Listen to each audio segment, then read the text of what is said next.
चलो भाई,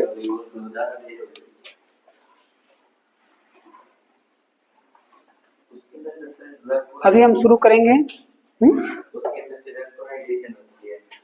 हाँ हाँ, कुछ कुछ थोड़ा थोड़ा पहुंच रहे हो तो लिखो, अपना आंसर लिखो, स्टार्ट करो लिखना थोड़ा सा। देखो भाई, अभी तक हमने बेटा जो किया है सीएफटी के अंदर, basically crystal field splitting theory में हमने देखा है कि भाई ऑक्टाहेड्रल में स्प्लिटिंग पैटर्न क्या होगा। फिर उसके बाद में देखा हमने टेट्राहेड्रल, टेट्राहेड्रल के बाद में हमने देखा थोड़ा सा स्क्वायर प्लेनर के अंदर भी देखा है ना, ठीक है। So filling of electrons can be done in all these cases, filling of electron कर सकते हैं। अब इसकी थोड़ा सा एप्लीकेशन पार्ट की तरफ बढ़ते हैं, है ना। इतना समझने के बाद स्प्लिटिंग हो गई, ओके।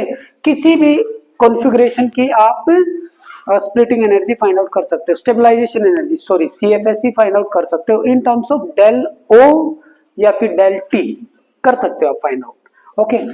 एप्लीकेशन पार्ट में आपको जब इसकी एप्लीकेशन अप्लाई करनी है ना, तो हम तो वैसे काफी बता चुके हैं कि ये लिगेंड जो है थोड़ा सा स्ट्रॉन्ग होगा, ये वीक होगा, लेकिन एक इलेक्ट्रोकेमिकल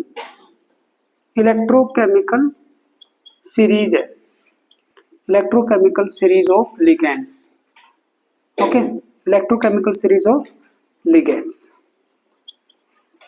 उसके अकॉर्डिंग जितने भी आपके इलेक्ट्रो है, ये स्पेक्ट्रो है बेटा, sorry spectrochemical, the word is different, spectrochemical not electrochemical. Electrochemical series तो वो ईएमएफ सीरीज वहां पहुंच गया दिमाग, spectrochemical series, okay, this is known as spectrochemical series, क्योंकि ये स्पेक्ट्रोस्कोपी से लेके बनाई गई है ना।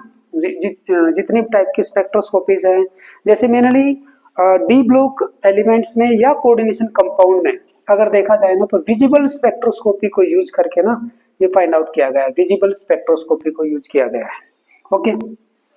तो उसके अकॉर्डिंग क्या है, देखो भाई, उसके अकॉर्डिंग ये है कि भाई आयोडीन, फिर उसके बाद में ब्रोमीन, फिर उसके बाद में क्लोरीन, फिर उसके बाद में फ्लोरीन, एक तो ये ऑर्डर इतना कर सकते हो क्योंकि ये एक पैटर्न में चलते हैं, iodine, bromine, chlorine and fluorine. इन दो के बीच में हमें क्या लगा देना है, इन दो के बीच में यहाँ पे और यहाँ पर कुछ एंट्री होगी, किसकी, सल्फर वाले जितने भी है ना उनकी एंट्री करवाएंगे। दो हैं ऐसे सल्फर वाले, थोड़ा सा यही फॉलो करना, S2 नेगेटिव और एक SCN नेगेटिव, ठीक है, ये हो गया।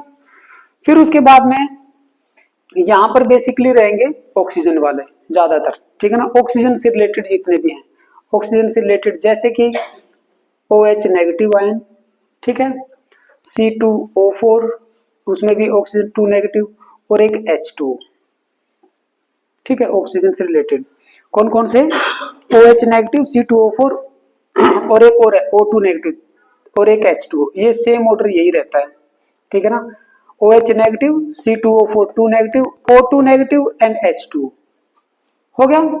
फिर इसके बाद में यहाँ पर आ जाते हैं आपके नाइट्रोजन वाले, नाइट्रोजन कंटेनिंग, ठीक है, यहाँ पर है हेलोजन, देखो यहाँ पर है हेलोजन इस केमिकल सीरीज में। फिर उसके बाद में ऑक्सीजन कंटेनिंग यानी कि negative charge on oxygen atom या electron density on oxygen atom, यहाँ पर आएंगे नाइट्रोजन वाले। नाइट्रोजन में जैसे कौन कौन सा हो सकता है, जैसे कि भी मेरा ईन हो सकता है ना, इथाइलिन डाइमाइन। फिर इससे ज्यादा अपना कौन सा हो सकता है, NO2 नेगेटिव, फिर इसके बाद में CN नेगेटिव, फिर इसके बाद में CO, ठीक है, ये पैटर्न रहेगा। ईन हो गया, राइट, NO2 हो गया, CN हो गया, ये हो गया। दो और है भाई जो यहाँ पर इससे कम होंगे, एक है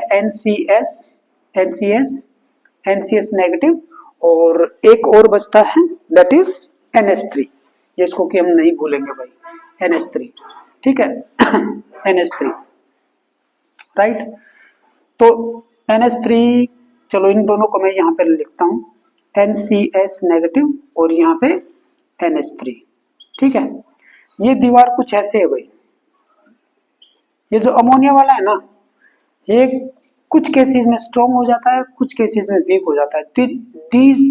दीज कैटेगरीज, इसके आगे जितनी भी है, these are strong ligand, strong ligands. ये जो कैटेगरी है इधर, इस दीवार से इधर, these are very weak ligands, very weak ligand. और ये क्या है, वीक लिगेंड है, मतलब मीडियम टाइप के हैं लेकिन वीक ही रहेंगे भाई, ठीक है, वीक लिगेंड। अंडरस्टूड। तो क्या बन गया अपना, अगर आप याद करने की कोशिश करो तो सबसे पहले मेरे पास यहाँ पे रहेगा हेलोजन कंटेनिंग, दैट इज आप ऐसे लिखो आयोडीन, फिर उसके बाद में ब्रोमीन, क्लोरीन और फ्लोरीन नेगेटिव चार्ज के साथ। इसके बीच में हमने घुसाए थे H2 नेगेटिव और HCl नेगेटिव, ठीक है, HCl नेगेटिव। फिर उसके बाद में ऑक्सीजन कंटेनिंग, ऑक्सीजन कंटेनिंग यहाँ पे ऑक्सीजन वाले थे हमारे पास OH नेगेटिव आयन, नेगेटिव से शुरू करूंगा मोर नेगेटिव की तरफ जाऊंगा, OH negative, after that C2O4 2 negative, फिर छोटा लेकिन 2 नेगेटिव चार्ज, ठीक है, हाई इलेक्ट्रॉन डेंसिटी है इसके पास में, और फिर H2O दैट इज न्यूट्रल। हो गया, ये यहां से लेके आता। आफ्टर दैट नाइट्रोजन कंटेनिंग, ये हो गया आपके नाइट्रोजन कंटेनिंग। इसमें आपका हम शुरुआत करते हैं किससे, NCS, ठीक है, सेम ये है लेकिन उल्टा है नाइट्रोजन की तरफ से, NCS नेगेटिव, और फिर भाई NH3, एंड आफ्टर दैट हमारे 2 नाइट्रोजन वाले, है ना, जैसे NH3 के 2 मॉलिक्यूल रहते हैं बेसिकली, कैसे, CH2 सिंगल बॉन्ड CH2 और यहाँ पे NH2 और यहाँ पे NH, 2 नाइट्रोजन आ गए, तो इसकी पावर थोड़ी सी बढ़ गई अमोनिया से। फिर इससे ज्यादा आपका होगा NO2 negative, after that cyanide Cl negative, and after that CO, ये सबसे स्ट्रॉन्ग लिगेंड। याद हो जाएगा आई थिंक, इस तरीके से अगर आप करोगे ना तो ये याद हो जाएगा, इतनी बड़ी चीज नहीं है, 2-3 बार लिख के देख लोगे याद आ जाएगा। और उसमें क्वेश्चन बड़े सिंपल आते हैं, ठीक है, पूरा का पूरा इतना माइन्यूटली भी इसको याद नहीं करना, ओके, माइन्यूटली भी इसको याद नहीं करना, लेकिन कोशिश करो कि पूरी सीरीज आप फटाक से ड्रॉ कर दो विद इन 30 सेकंड और 40 सेकंड अगर जरूरत पड़े तो। और आप ये तो जरूर याद रखोगे भाई, हेलोजन वाले वेरी वीक, और ये नाइट्रोजन कंटेनिंग है NO2 नेगेटिव, साइनाइड और CO, ये तो बहुत स्ट्रॉन्ग है भाई, राइट। चलिए अब यहाँ पे देखो भाई, मैं आप लोगों को एक कंपाउंड देता हूं एंड दैट इज, चलो उससे पहले एक चीज और डिस्कस करते हैं, कलर ऑफ कंपाउंड कैसे आएगा, कलर ऑफ कंपाउंड, ये इस चीज को मैं थोड़ा सा डिस्कस करूंगा। जब भी हम डी ब्लॉक कोऑर्डिनेशन कंपाउंड को देखेंगे, ठीक है, जैसे कि titanium H2O whole 6 3 positive, 3 positive, कितना पॉजिटिव है एक बार देखता हूँ बेटा एग्जैक्टली, टाइटेनियम का H2O6, हाँ 3 पॉजिटिव, ठीक है 3 पॉजिटिव। इस कंपाउंड का कलर पर्पल आता है भाई, ठीक है ना, इसको हम एक्सप्लेन करेंगे क्यों पर्पल आता है, राइट। कोई भी अगर कोऑर्डिनेशन कंपाउंड इस टाइप का मिलेगा तो सबसे पहला हमारा काम क्या होगा, इस मेटल के ऊपर ऑक्सीडेशन स्टेट को फाइंड आउट करना। इसकी ऑक्सीडेशन स्टेट कितनी होगी, जो फाइंड आउट करनी है उसको X लिख लो, बाकी ये न्यूट्रल लिगेंड है 0 इक्वल टू 3 प्लस, तो भाई X इज इक्वल टू +3 आ गया। तो टाइटेनियम के ऊपर है मेरा +3 चार्ज, पहला हम यही काम करेंगे। टाइटेनियम का इलेक्ट्रॉनिक कॉन्फ़िगरेशन क्या है, स्कैंडियम टाइटेनियम, यानी कि 21 22 नंबर पे आता है, ठीक है, इतना तो कर सकते हो ना। D block element, D block element आपके फिंगर पे रहने चाहिए जेंटलमैन, इसको भूलना नहीं है कभी भी जिंदगी में, डी ब्लॉक हो चाहे एफ ब्लॉक हो चाहे कोई भी हो। और शायद आपने वीडियो देखे भी होंगे, नहीं देखे हैं तो उसको देख लेना। सरकार तेरे वादे करोड़ों में, फिर क्यों नहीं काम जोड़ते, ठीक है, सरकार तेरे वादे करोड़ों में फिर क्यों नहीं काम जोड़ते। यहां पर मैं क्या बोलता हूं, सिया लाल लिख लो चाहे, बस इतना याद आना चाहिए आपको, सिया लाल याद आ जाएगा, ठीक है। स्कैंडियम, जेट्रियम और lanthanum, lanthanum is A D block element. इससे नेक्स्ट वाले 14 क्या हैं आपके एफ ब्लॉक में आते हैं। टाइटेनियम तिजोरी, टाइटेनियम तिजोरी हाफिज की, तिजोरी हाफिज, बस इतना याद कर लो, फोर्थ वाले में जाने की जरूरत नहीं है। तिजोरी हाफिज की, इसके अंदर एक लाइन बना लो, ताकि आपको याद हो जाए। तिजोरी हाफिज की, हाफिज की है भाई तिजोरी, उसी का धन उसके अंदर रखा हुआ है। यहाँ पे आपने सूर्य का दूसरा नाम पता है? सूर्य, उसको बोलते हैं भानु, है ना। लेकिन यहाँ पे बै की तो साउंड नहीं आएगी, थोड़ा इस टाइप में आएगी, भानु बता। अब इससे कैसे कोऑर्डिनेट करेंगे? वेनाडियम, वी से वेनाडियम, फिर इसके नीचे नायोबियम, नायोबियम के नीचे टेंटलम, ठीक है, वानुबता, ठीक है। ऐसे कोऑर्डिनेट करोगे।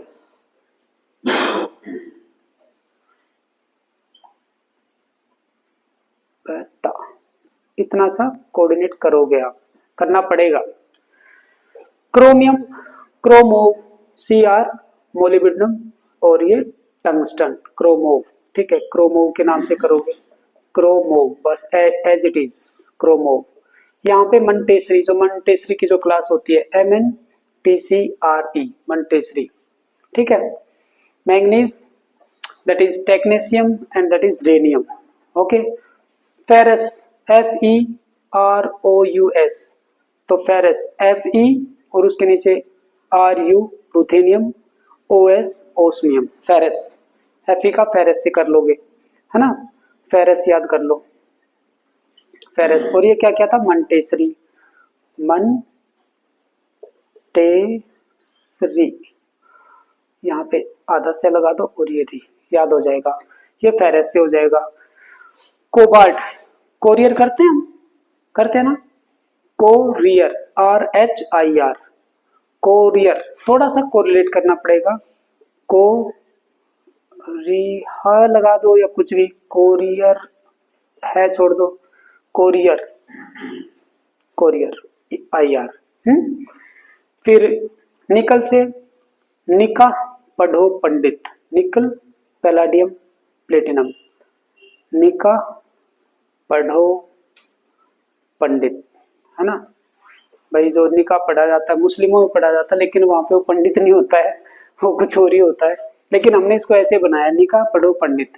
फिर उसके बाद में कोपर, क्यों आगे आऊं, मैं क्यों आगे आऊं, ठीक है, क्यों आगे आऊं, क्यों, ये सभी काम आएंगे, आगे आऊं, ठीक है। और फिर उसके बाद में जेडन, जनाब कोड़ी हाजिर, HG, जनाब कोड़ी हाजिर, बस दैट्स इट, हो गया डी ब्लॉक एलिमेंट, सारे के सारे याद हो गए। इस तरीके से ये जरूरत क्यों पड़ती है? अगर मान लो इसका कंपाउंड दे दिया, इसका, या मान लो इसका, तो आपको पता ही नहीं चलेगा कि भाई इसका आउटर मोस्ट इलेक्ट्रॉनिक कॉन्फ़िगरेशन क्या है। यहाँ पे अगर इसका एक इलेक्ट्रॉन 3d1 में जा रहा है तो इसका आउटर मोस्ट का 4d1 में जाएगा, इसका 5d1 में जाएगा, ठीक है। ये 3d2 होता है तो ये क्या होगा, 4d2, ये 5d2, outer most electronic configuration की ही जरूरत पड़ेगी। देखो जेंटलमैन, यहाँ पे आ जाओ, टाइटेनियम हमारा 22 पे है, तो इसका इलेक्ट्रॉनिक कॉन्फ़िगरेशन होगा फाइनल वाला 4s2, यहाँ तक 20 होते हैं, 3d2, ठीक है, 4s2 3d2। अब तीन इलेक्ट्रॉन इसमें से आउट करो, 3 इलेक्ट्रॉन आउट कर दिए तो 4s0, 2 ये और एक 3d1, 3d1। तो इसके इलेक्ट्रॉन कॉन्फ़िगरेशन में एक इलेक्ट्रॉन है, टाइटेनियम का 3 पॉजिटिव मेरा मेटल आयन है, एंड दैट इज 3d1, ठीक है। अब ये देखो, अब आपको ये देखना पड़ेगा ये जो नेचर ऑफ लिगैंड है ये क्या है। नेचर ऑफ लिगैंड तो सर हमने देखा था वीक ही है ना। तो इनकी जो स्प्लिटिंग होगी, पहले तो ये नजदीक आएंगे तो इन सब की एनर्जी बढ़ेगी, है ना, इन सब की एनर्जी बढ़ेगी, ठीक है। ये परटर्ब्ड हो गए, परटर्ब मतलब डिस्टर्ब हो गए, थोड़ी सी एनर्जी सबकी बढ़ी इक्वली। लेकिन जब लिगैंड और भी नजदीक आएंगे, बिल्कुल पास में आने वाले, एट दैट टाइम इनकी क्या हो जाएगी, स्प्लिटिंग हो जाएगी। और ये कौन सा कॉम्प्लेक्स है, it is a octahedral complex. तो आपके 3 नीचे और 2 ऊपर, इसको मत भूलना, 3 2, ये हो गए आपके T2G, ये कैपिटल T मत करना, T2G और ये EG, ठीक है। हो गया एक इलेक्ट्रॉन, कोई परेशानी ही नहीं है, न पेयरिंग एनर्जी देखनी ना और कुछ, एक इलेक्ट्रॉन यहाँ पे भर दिया हमने। अब ये बताइए यहाँ पर अगर भाई साहब ये वीक लिगेंड है तो क्या ये स्प्लिटिंग ज्यादा हो पाएगी? हियर दिस स्प्लिटिंग, ये जो स्प्लिटिंग होगी यहां से यहां, ये जो स्प्लिटिंग है ये डेल ओ स्प्लिटिंग एनर्जी, क्या ये ज्यादा होगी? नहीं होगी, it will be less, less होगी, है ना। तो जब भी लाइट इस एटम के ऊपर या इस कंपाउंड के ऊपर गिरेगी, जैसे ही लाइट गिरेगी तो उस लाइट से इतनी एनर्जी लेगा ये, और ये यहाँ पे एक्साइट हो जाएगा, ठीक है। यानी कि जो एनर्जी इसके ऊपर गिरी उसमें से भाई मान लो इतनी एनर्जी गिरी उसके ऊपर, उसमें से भाई इतनी सी चाहिए, ये तो पास में ही था, है ना, इतनी एनर्जी यूज कर ली, बाकी मैक्सिमम एनर्जी व्हाइट लाइट की उसमें से ट्रांसमिट हो गई, ठीक है। तो जो एनर्जी एब्जॉर्ब हुई है ना वो तो इसने एब्जॉर्ब कर ली, बाकी एनर्जी का क्या कलर बच गया, जिसको मैं बोलता हूं ये तो है एब्जॉर्ब्ड कलर, उस एनर्जी से रिलेटेड जो कलर होगा, अभी मैं वहीं पे आ रहा हूं। और ये जो एनर्जी है इससे बनेगा कौन सा? रिफ्लेक्टेड कलर, या आप बोल सकते हो कॉम्प्लीमेंट्री कलर। तो हमें जो कंपाउंड दिखेगा ना वो हमें इस कलर का दिखेगा, क्योंकि इस एनर्जी को तो वो एक्साइटेशन में यूज कर चुका है। बची हुई एनर्जी हमारे पास पहुंचेगी हमारी आंखों में, और हम बैठे एकदम आंखें फाड़ के कि वो कौन सा कलर हम देखें, है ना। जैसे ही यहाँ पे कॉर्निया में कॉन्वेक्स लेंस, ऑप्टिक नर्व और ब्रेन में जाएगी, हम सेंस कर लेंगे, ठीक है। चलिए अब देखते हैं कॉम्प्लीमेंट्री कलर की कहानी क्या है। देखो भाई, ऐसे आपको एक सर्कल बना लेना है, उसमें 6 ऐसे खाने होने चाहिए। नॉर्मली जो कलर होते हैं जो हमारी आई सेंस कर पाती है वो कौन कौन से हैं? विबग्योर, VIBGYOR, विबग्योर, है ना। एनर्जी इसकी सबसे ज्यादा होती है, न्यू न्यू बोल सकते हो, frequency is very high here और फ्रीक्वेंसी लेस हियर। लैम्डा की टर्म में बात करें तो लैम्डा यहाँ पे मिनिमम, लैम्डा मिनिमम, और यहाँ पे लैम्डा हाईएस्ट होगा, लैम्डा हाईएस्ट। दूसरा मैं बात करूंगा वैल्यू की, मैंने आपको हमेशा बताया है कि ये कहानी चलती है 3800 एंगस्ट्रम से, और इसका जस्ट डबल होता है 7600 एंगस्ट्रम। वेवलेंथ की बात कर रहा हूं मैं, 3800 से 7600 एंगस्ट्रम। वॉयलेट का 3800 लैम्डा है, ठीक है। अच्छा, अब इसके अंदर कौन कौन से कलर है? वॉयलेट, इंडिगो, इंडिगो को छोड़ दो बस, बाकी इनको एक लाइन में लिख लो, VBGYOR, ठीक है। क्योंकि ये क्या है, ये कलर जो है ना मर्जिंग कलर है, ज्यादा डिफ्रेंशिएट नहीं होता है, मेनली ये होता है। अगर मान लो कोई भी कंपाउंड इस रीजन में इस वेवलेंथ को एब्जॉर्ब कर रहा है, मान लो इस रीजन में अगर करेगा, यानी कि ब्लू और वॉयलेट, या मान लो वो बताएगा कि वॉयलेट रीजन में 3800 के आसपास वो एब्जॉर्ब कर रहा है, तो ये एब्जॉर्ब कर लिया, तो इसका कॉम्प्लीमेंट्री कलर क्या है? येलो, वो रिफ्लेक्ट करेगा, ठीक है, बची हुई एनर्जी, ठीक है ना, इतनी एनर्जी बच गई उसके पास, तो उससे येलो कलर आएगा, वो हो गया। तो इसका कॉम्प्लीमेंट्री कलर ये है, अगर इसको ऑब्जर्व करेगा तो ऑरेंज, इसको करेगा तो रेड। समझ में आया? This circle is very important. तो भाई आपको क्या लगता है, यहां पर ये जो स्प्लिटिंग है ये है लेस, इसको एनर्जी चाहिए कम, है ना, कम एनर्जी चाहिए, कम एनर्जी चाहिए, तो भाई ये इस पार्ट में से मैंने यहां से एनर्जी को क्या करेगा? एब्जॉर्ब करेगा, इसमें से रेड ऑरेंज वाले में से, यानी कि मैंने इस पार्ट को एब्जॉर्ब करेगा, इसको एब्जॉर्ब करेगा, तो बचा हुआ पार्ट ये है। ब्लू और ग्रीन को मिलाते हैं तो लगभग ये वॉयलेट कलर बन जाता है, वॉयलेट, या इसको पर्पल बोल सकते हैं हम, है ना, पर्पल कलर। तो क्वेश्चन ये आता है आपके, क्वेश्चन ये आता है कि why this compound is purple in colour, explain. तो जैसे हमने बताया वैसे ही एक्सप्लेन करना है। सबसे पहले इसका इलेक्ट्रॉन कॉन्फ़िगरेशन लिखना है, स्प्लिटिंग दिखानी है, और यहाँ पे मेंशन करना है कि H2O is weak ligand, so this delta naught, ये जो डेल्टा स्प्लिटिंग एनर्जी जो है it is less, so energy will be used for excitation of this electron. कहां से कहां जाएगा? ये T2G से EG में जाएगा, and that energy is from this part, red orange part, so complementary color, that is our purple color, that will be reflected. okay, चलिए अब मैं एक क्वेश्चन देने वाला हूं आप लोगों को, और क्वेश्चन क्या है, मैं 3 कंपाउंड लिख रहा हूं, कोबाल्ट H2O6 और ये है 3 पॉजिटिव। नेक्स्ट है कोबाल्ट NH36, कोबाल्ट NH36 और ये 3 पॉजिटिव।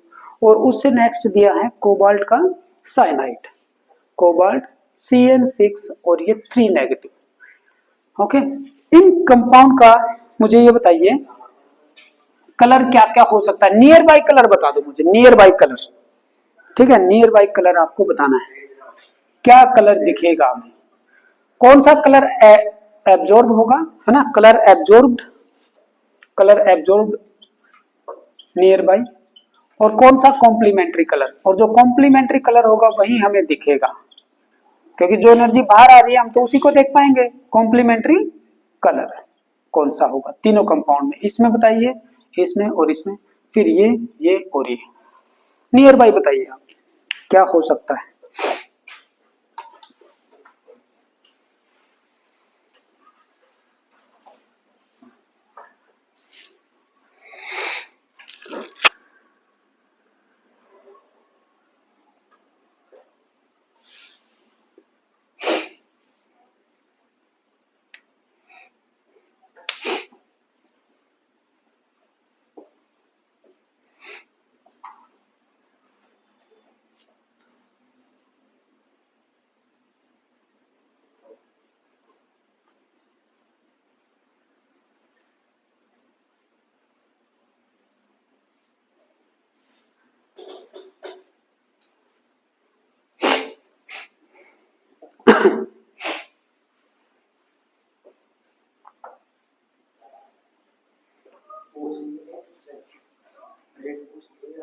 कोबाल्ट का इलेक्ट्रॉन कॉन्फ़िगरेशन लिख लिया, स्प्लिटिंग करवा दो, ऑक्टाहेड्रल कंपाउंड है।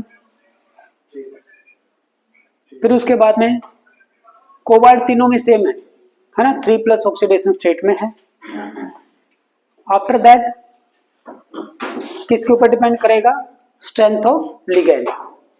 H2 कहां पे फॉल कर रहा है स्पेक्ट्रोकेमिकल सीरीज में, NH3 कहां पे है और साइनाइड कहां पे है, उसके अकॉर्डिंग देखिए।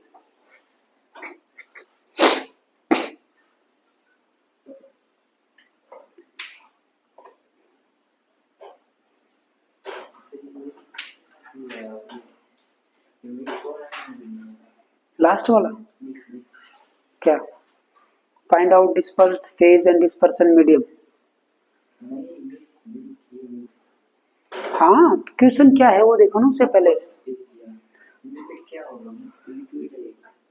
तो उसके अंदर 2 फेज हैं, कोलोइडल सॉल्यूशन होता है, मिल्क सस्पेंशन होता है। सस्पेंशन में तो पार्टिकल साइज बहुत ज्यादा बड़ा होता है, जैसे जैसे बीकर के अंदर मैंने कंकड़ डाल दिए, पत्थर, वो हो गया सस्पेंशन। तो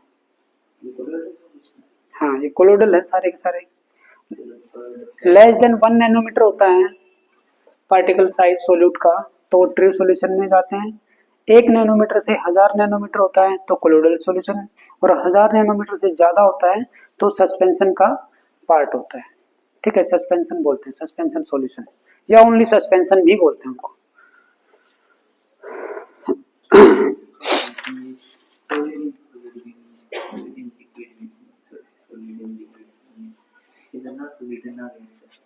किसमें, मिल्क में दोनों लिक्विड है। ऑयल इन वाटर का केस है ये, ऑयल इन वाटर, ठीक है, दोनों लिक्विड है, liquid in liquid. Disperse phase oil है, डिस्पर्सन मीडियम वाटर है। अब नहीं बताऊंगा। मड, मड जैसे गलियों में जो कीचड़ नहीं होता, जिसमें गंदा गंदा पानी होता है, फिर धूल मिट्टी होती है, वो कीचड़ जिसको बोलते हैं।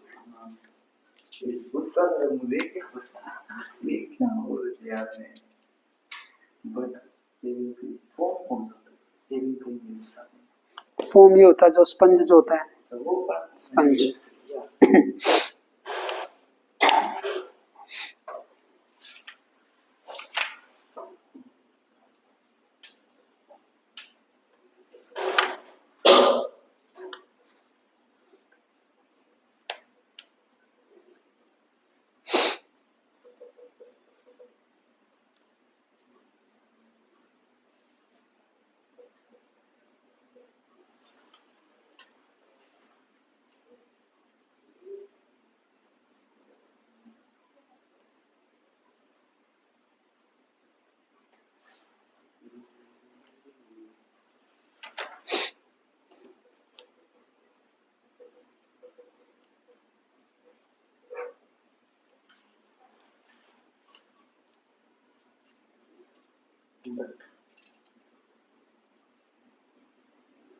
बटर से सॉलिड होता है। बटर सॉलिड होता है।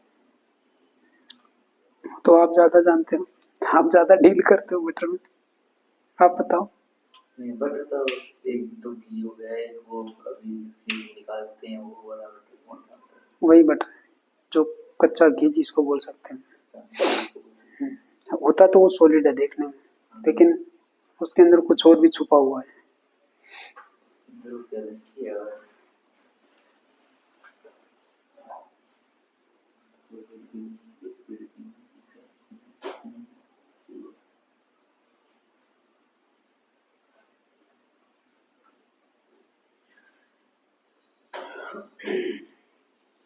सॉलिड ही नहीं होता सर, ये बटर सॉलिड। आप लिखोगे बेटा।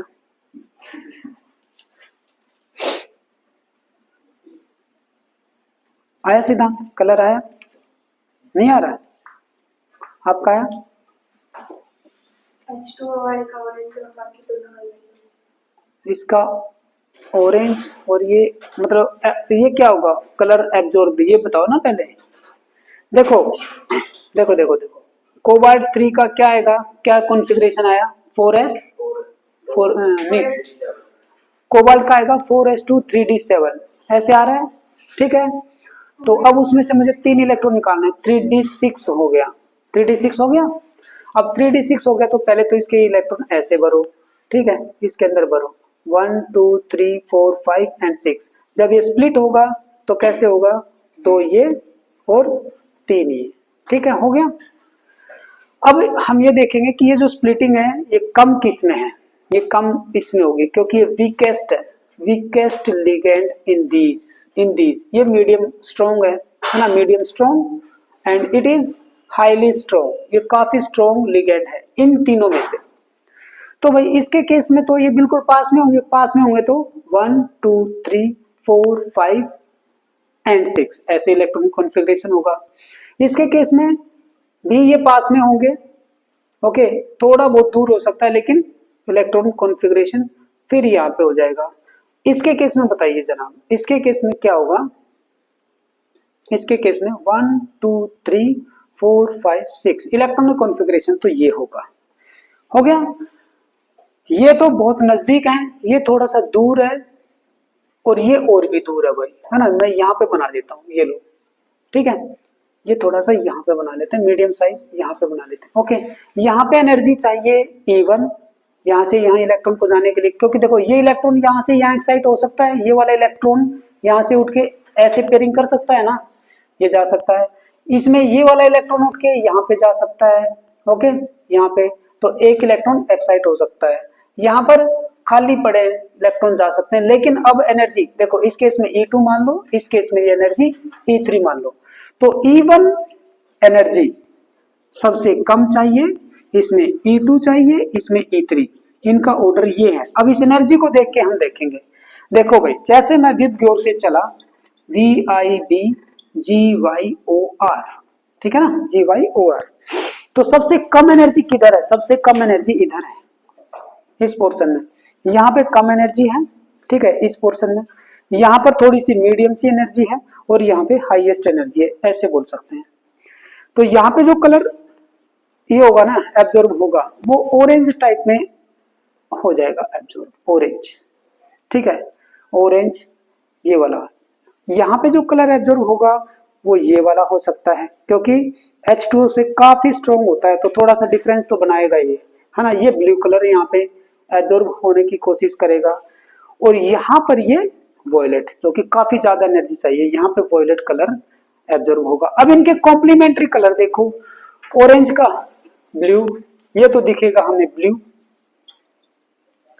और ये बीच में क्या है ब्लू, ब्लू का क्या दिखेगा ऑरेंज, ये हमें ऑरेंज दिखेगा, और वो वॉयलेट, वॉयलेट का कॉम्प्लीमेंट्री येलो, ये लो जेंटलमैन, ये आ गया कलर ऑफ द कंपाउंड। इस तरीके से हम कलर निकालेंगे कंपैरेटिवली, ठीक है ना। ये क्यों सही होता है? ये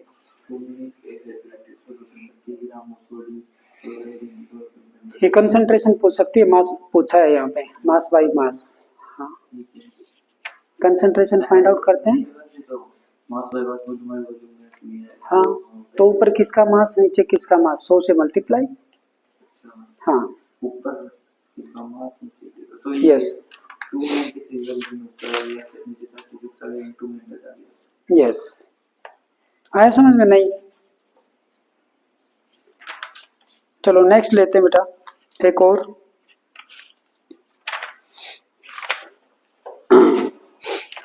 एक लास्ट एग्जांपल लेते हैं।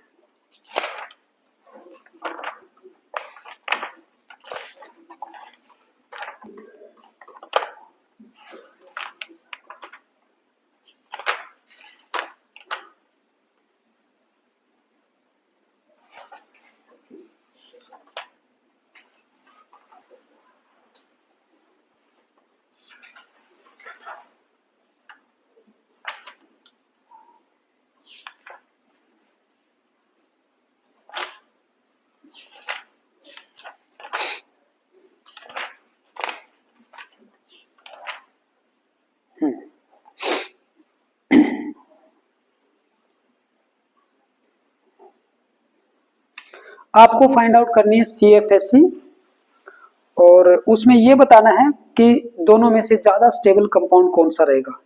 ठीक है, अभी मैं आपको एग्जांपल दे रहा हूं कोबाल्ट का, ये लो, you have to find out which is more stable coordination compound.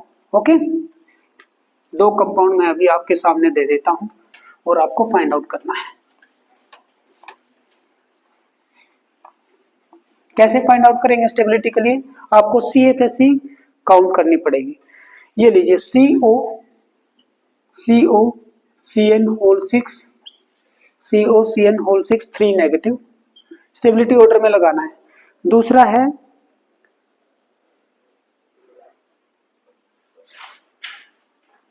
FeF6 3 negative, और third one is COH2O6 2 positive. ये तीन कंपाउंड है, फर्स्ट, सेकंड एंड थर्ड। क्या करना है आपको? तीनों के केस में CFSE फाइंड आउट करते हुए, okay, all these are octahedral complexes, CFSE को फाइंड आउट करना है तीनों की, और उनको उसको ऑर्डर में लगाओगे, उसको ऑर्डर में लगा दोगे तो स्टेबिलिटी भी फाइंड आउट हो जाएगी। Ultimate purpose is to find out stability order, कौन सा ज्यादा स्टेबल होगा, कौन सा minimum. Now you start.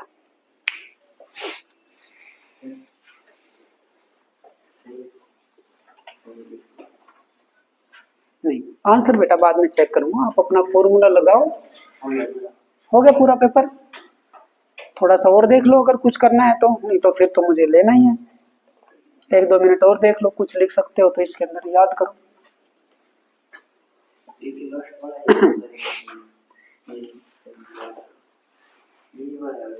Last वाला हो गया, ये सारे लिख दिए, ये लिख दिया, इसका डायग्राम बनाया, ये एग्जांपल लिख दिए कोलोइडल के। ये वाला लिया, ये भी तो ले सकते हैं। हाँ ये ले सकते थे, लेकिन देखो H2O कहाँ आया था अपना? अगर H2O मेरा यहाँ वो करवा रहा है ना, तो H2O के बाद में क्या आया था मेरा? नाइट्रोजन वाले NCS, फिर उसके बाद में NH3, ये था ना, और फिर EN और वो सब आए थे, और फिर कौन सा आ रहा है मेरा? CN बाद में। CN तो बहुत ऊपर है ना, H2O और NH3 ये बहुत ही वीक है, ये मीडियम स्ट्रॉन्ग होता है, तो थोड़ा सा मतलब नीचे की तरफ आएगा, ठीक है ना।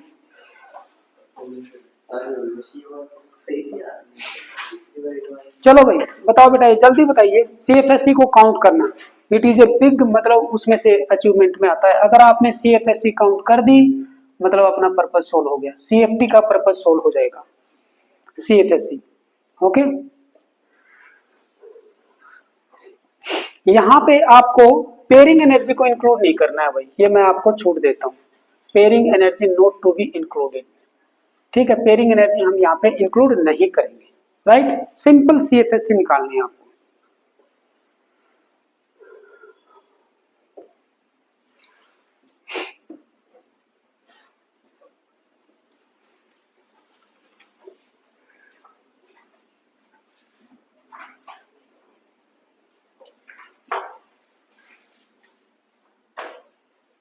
कोबाल्ट का 4s2 3d7, उसमें हो जाएगा कोबाल्ट 3+ में है ना, क्योंकि -6 चार्ज है यहाँ पे, -6 और ऊपर 3 नेगेटिव है तो उधर जाके +3 आ जाएगा। तो इसका इलेक्ट्रॉनिक कॉन्फ़िगरेशन होगा 4s0 3d6। Okay. Iron, iron का होता है हमारा 26, सबसे कम Fe, फिर उसके बाद कोबाल्ट और फिर सिलिकॉन। ऑर्डर क्या रहेगा? CFSE फाइंड आउट कर दी, देखते हैं पहले इसका, देखते हैं फर्स्ट वाले का देख लेते हैं पहले कितनी CFSE आ रही है। अगर मैं 3d6 को स्प्लिट करवाऊंगा तो कैसे कैसे होगा स्प्लिटिंग पैटर्न आपको ध्यान में रखना पड़ेगा। 1 2 3 4 5 एंड 6, ये यहाँ पे 3 नीचे और 2 ऊपर, लेकिन ये क्या है, this is very strong field, तो ये बहुत ही दूर है, तो इसमें इलेक्ट्रॉन जब तक भरे जाएंगे जब तक ये पूरा फिलअप ना हो जाए, 6 के 6 यहाँ पे भरे गए। तो इस वेरी सेंटर से ये कितना नीचे आता है, ये आता है नीचे आपका 0.4 और वो भी नेगेटिव डेल ओ, और ये ऊपर जाता है +0.6 डेल ओ। तो यहाँ पे CFSE कितनी आ जाएगी, CFSE is equal to 6 electron है, 6 इलेक्ट्रॉन मल्टीप्लाइड बाई जितनी एनर्जी डाउन आई, माइनस का 0.4 डेलो, कितना आ गया, माइनस का 2.4 डेलो। ये CFSE आ गई अपनी इसके केस में। नेक्स्ट आयरन, आयरन के केस में आयरन है भाई हमारा 4s2 3d6, यही होता है। तो ये है Fe3 पॉजिटिव में, 2 इलेक्ट्रॉन यहाँ से गए और एक यहाँ पे, ये बच गया आपका 3d5। तो अब इसकी स्प्लिटिंग करवा के देख लो, 1 2 3 4 5, 1 2 3 4 एंड 5। इसकी स्प्लिटिंग जब होगी तो हमने देखा कि भाई फ्लोरीन तो बहुत ही वीक फील्ड में आता है, तो 5 इलेक्ट्रॉन 1 2 3 4 एंड 5, क्या आपने ऐसे ही भरा है? इलेक्ट्रॉनिक कॉन्फ़िगरेशन क्या है, T2G3 और Eg2, इसमें 2 और इसमें 3 इलेक्ट्रॉन, ये इलेक्ट्रॉनिक कॉन्फ़िगरेशन है। फाइंड आउट करो, नीचे -0.4 डेलो और ऊपर +0.6 डेलो। तो भाई नीचे 3 इलेक्ट्रॉन है, 3 इलेक्ट्रॉन मल्टीप्लाइड बाई जितनी उनकी एनर्जी डाउन हुई है ना, प्लस में अब ये वाला ऐड कर दो, कितनी आ जाएगी 0.6 डेलो मल्टीप्लाइड बाई कितने इलेक्ट्रॉन है उसके अंदर, 2 हो गया। तो माइनस का 3 के 12 1.2 डेलो और प्लस का 1.2 डेलो, क्या आया भाई 0, इसकी 0 आई, इसकी CFSE कितनी आई 0। ओके वेरी गुड, जो भी आई। अब हम बात करेंगे इसकी, तो कोबाल्ट 2 पॉजिटिव में है भाई, ध्यान रखना कोबाल्ट 2 पॉजिटिव में है, कोबाल्ट 2 पॉजिटिव यानी कि ओनली 4s0 3d7, और भाई लिगेंड है हमारा वीक, तो ये आपके 7 इलेक्ट्रॉन तो पहले इसमें भरो, 1 2 3 4 5 6 एंड 7, अब ये हो जाएंगे split and they will be very near to each other, क्योंकि स्प्लिटिंग ज्यादा नहीं हुई है ना। तो 7 इलेक्ट्रॉन को भरेंगे 1 2 3, तो ये आसानी से ऊपर चला गया 4 5 6 and 7। Now you calculate, very centre से ये नीचे आया -0.4 डेलो और ये ऊपर गया दैट इज +0.6 डेलो, कितना आया भाई 5, तो नीचे इलेक्ट्रॉन है 5 इंटू में माइनस का 0.4 डेलो, और भाई 2 इलेक्ट्रॉन ऊपर चले गए 2 इंटू 0.6 डेलो, क्या है भाई माइनस का 2.0 डेलो और प्लस का 1.2 डेलो, कितना बच गया बेटा माइनस का 0.8 डेलो। CFSE जितनी ज्यादा नेगेटिव है ना, CFSE का ऑर्डर क्या रहेगा, सबसे ज्यादा तो 0 वाली है, 0 किस में आया था, 0 इसमें आया था 2 में, तो 2 तो सबसे पहले आ गया CFSE का। फिर उसके बाद में थोड़ा सा नेगेटिव कौन सा है, -0.8, ये कौन सा था, ये वाला 3 वाला। और भाई सबसे ज्यादा नेगेटिव यानी कि मिनिमम वैल्यू किस में आई थी, फर्स्ट वाले में, माइनस का 2.4 वो वाली है ना। तो स्टेबिलिटी ऑर्डर इसका उल्टा हो जाएगा है ना, ये सबसे ज्यादा स्टेबल होगा 1, फिर आएगा थर्ड और फिर आपका सेकंड। इस तरीके से हम फाइंड आउट करेंगे, राइट, इस तरीके से हम इसको सोल्व कर देंगे भाई। अब बताओ, अब बस आपको ये ध्यान रखना, जो भी कंपाउंड दिया होगा ना उसका इलेक्ट्रॉन कॉन्फ़िगरेशन, ठीक है। फिर उसके बाद में अगर वो ऑक्टाहेड्रल है तो 3 नीचे 2 ऊपर, टेट्राहेड्रल है तो 2 नीचे 3 ऊपर, और अगर वो स्क्वायर प्लेनर है 2 1 1 एंड 1, ये स्क्वायर प्लेनर का ऑर्डर है। नीचे सारे जेड वाले रहेंगे D X Z, D Y Z, D Z square, यहाँ पे कौन सा डी एक्स वाई, और यहाँ पे D X square minus Y square, ये रहेगा। इलेक्ट्रॉनिक कॉन्फ़िगरेशन इसमें भी पूछा जा सकता है, ओके। तो आप इस तरीके से उसको फिलअप कर दोगे। चलिए, तो यहां तक अपनी जो CFT है वो वाला पार्ट बेटा ओवर हो जाता है। अब जो नई कॉन्सेप्ट इसके अंदर आती है वो आती है स्टेबिलिटी कांस्टेंट की, ठीक है ना। कोई भी कंपाउंड की स्टेबिलिटी हम कैसे फाइंड आउट करते हैं सर? एक तो CFSC फाइंड आउट करके, ठीक है, एक तो वो कॉन्सेप्ट रहेगी, बिल्कुल रहेगी, CFSC के ऊपर डिपेंड करता है। देखिए, मान लो कोई भी कंपाउंड ले लो, जैसे मैंने ले लिया COH2O होल 6 3 पॉजिटिव, ये मेरा एक केमिकल कंपाउंड है, कोऑर्डिनेशन कंपाउंड है। अगर ये मान लो डिसोसिएट होता है किसमें, CO3 पॉजिटिव और प्लस में 6H2O में, तो मैं क्या बोलूंगा, ये डिसोसिएट हो गया, ये वापस भी आ सकता है भाई, ठीक है ना। तो अगर मैं यहाँ पे इक्विलिब्रियम कांस्टेंट निकालूं, के इक्विलिब्रियम जो होगा, इक्विलिब्रियम कांस्टेंट क्या होता था normally, concentration of CO3 positive ion multiplied by concentration of these ligands raised to power 6 divided by concentration of this COH2O whole 6 और ये 3 पॉजिटिव, इसकी कंसंट्रेशन, ठीक है, यही होता है।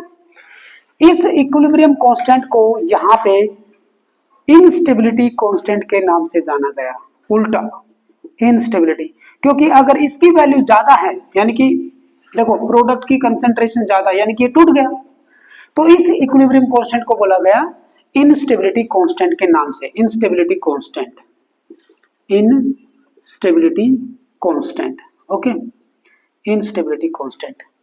इसको कैसे लिखते हैं, KI से, ओके, जो कि इसके बराबर होगा। अगर मैं इसको रिवर्ट करवा दूं तो वो मेरा आ जाता है beta, that is stability constant, ठीक है, स्टेबिलिटी कांस्टेंट, और it will be equal to 1/KI। अगर मैं इसका उल्टा करवा देता हूं, यानी कि ये रिएक्शन अब बैकवर्ड डायरेक्शन में, ये दोनों मिलके इसको बनाए, जितनी ज्यादा वैल्यू आएगी बीटा की उतना ही ज्यादा स्टेबल होगा, है ना। तो इस टर्म को आप नोट डाउन कर लो, यहाँ पे stability constant will be equal to, अब मैं इसको उल्टा करके लिख दूंगा, concentration of COH2 whole 6 3 positive, इसकी concentration divided by concentration of CO3 positive ion and concentration of H2 multiple और उसकी पावर 6, ये आपका हो गया। और इसको थर्मोडायनेमिक स्टेबिलिटी कांस्टेंट के नाम से भी जाना जाता है, ठीक है, thermodynamic stability constant which is denoted by beta.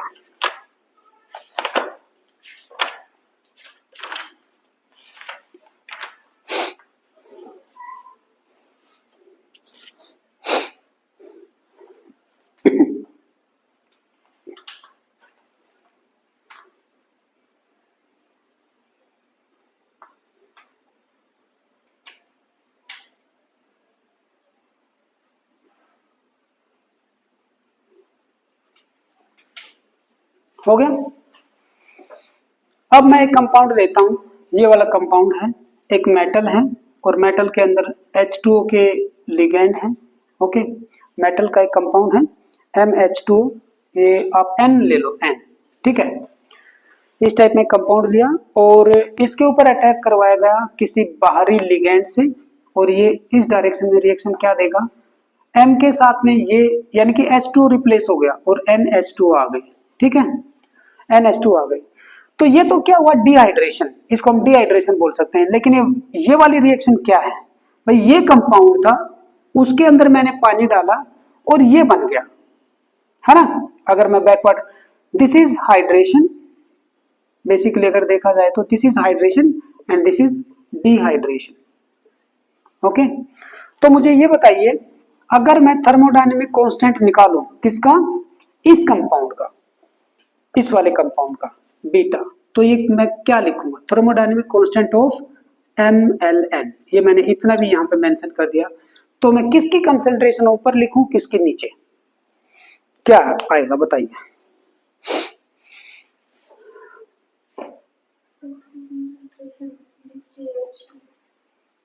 जिसकी मुझे स्टेबिलिटी निकालनी है उसको बनाना है, फॉर्म करवाना है, उसको डिसोसिएट नहीं।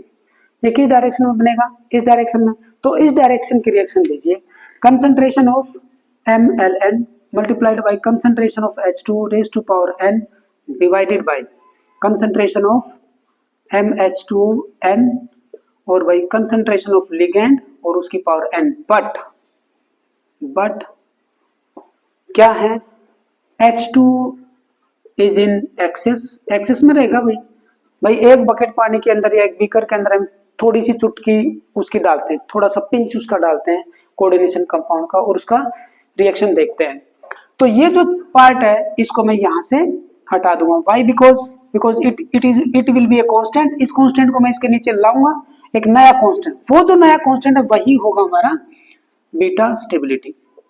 Okay, stability constant will be equal to, इसको यहां से हटाएंगे because it will never change, it will be constant, 55.5 ही रहेगा, ठीक है ना। It is 1 divided by water की कंसंट्रेशन क्या होती है, मोलरिटी 55.5 ना, निकाला था ना हमने 55.5, तो बस, तो ये कांस्टेंट वैल्यू है, इसके नीचे आ जाएगी अगेन एक कांस्टेंट, तो बीटा इस केस में ऐसे कंसीडर किया जाएगा, ठीक है।